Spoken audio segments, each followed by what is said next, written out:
अब जंग सिर्फ जमीन या समंदर तक सीमित नहीं रही, अब जंग आसमान के पार अंतरिक्ष में लड़ी जा रही है।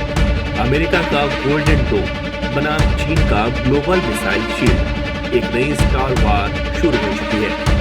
फर्ज कीजिए अगर कोई दुश्मन देश परमाणु हथियार लेकर आपके शहर की ओर बढ़ रहा हो और उसी वक्त अंतरिक्ष में तैनात एक डिफेंस सिस्टम उसे हवा में ही नष्ट कर दे, ना शहर तबाह होगा न जिंदगियां।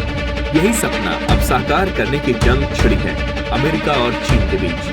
1983 में अमेरिका के राष्ट्रपति रोनाल्ड रीगन ने स्ट्रेटेजिक डिफेंस इनिशिएटिव की घोषणा की थी, जिसे नाटकीय अंदाज में स्टार वार्स कहा गया। मकसद था दुश्मन के मिसाइल को अंतरिक्ष में ही खत्म करना।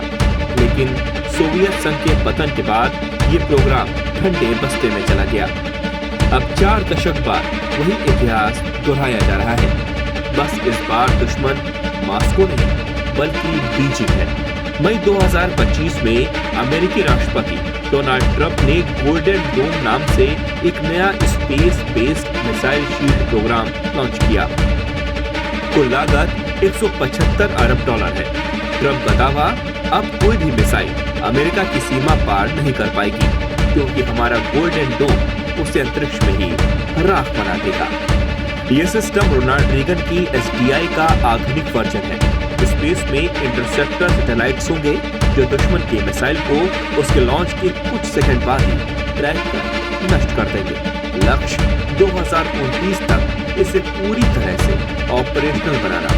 लॉकहीड मार्टिन, बोइंग, RTX और नॉर्थरोप ग्रुमन जैसी कंपनियां इसके शुरुआती डिजाइन पर काम कर रही हैं, लेकिन चीन भी खाली नहीं बैठा। 3 सितंबर 2025 बीजिंग में द्वितीय विश्व युद्ध की 80वीं वर्षगांठ पर आयोजित विशाल सैन्य परेड, चीन ने प्रदर्शित की 6 प्रकार की इंटरसेप्टर मिसाइलें और दावा किया कि उसने ग्लोबल डिफेंस सिस्टम का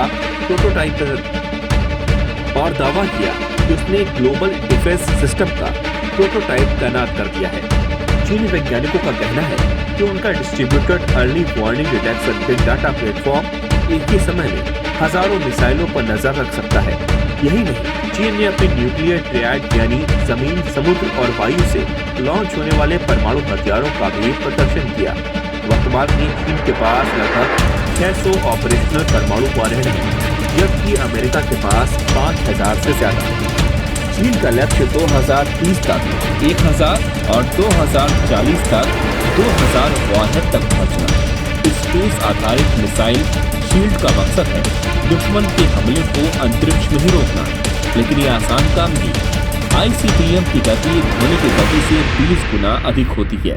लॉन्च से लक्ष्य तक पहुंचने में सिर्फ 25 से 30 मिनट लगते हैं। ऊपर से आधुनिक मिसाइलें MIRV तकनीक से लैस है। एक ही मिसाइल कई छोटे वारहेड अलग कर सकती है, अलग अलग लक्ष्य भेज सकती है और टिकाई छोड़ सकती है। इससे इंटरसेप्टर सिस्टम को धोखा देना आसान हो जाता है। चीन की DF-41 मिसाइल कम MIRV और कई डिकॉय ले जा सकती है, जो किसी भी मिसाइल रोधी प्रणाली के लिए बड़ी चुनौती है।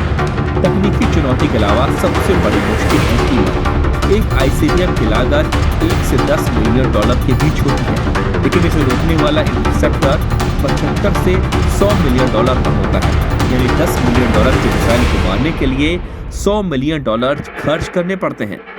सुरक्षा के लिए दाम कम लग सकता है, पर यह लागत हर मिसाइल रेस में भारी बोझ बन सकती है। विशेषज्ञ चेतावनी दे रही है कि यह न्यू स्टार वॉर नई परमाणु दौड़ को जन्म दे सकता है। देश एक दूसरे से आगे निकलने के लिए और ज्यादा मिसाइलें, हाइपरसोनिक ग्लाइड वहन और पनडुब्बी आधारित परमाणु हथियार विकसित करेंगे। इतिहास बताता है कि 1980 के दशक में सोवियत संघ इसी तरह के हथियार दौड़ में कमजोर होकर बिखर गया। आज चीन आर्थिक तौर पर मजबूत है, लेकिन अरबों डॉलर के स्पेस प्रोजेक्ट में उलझना दोनों देशों के लिए जोखिम बना रहेगा।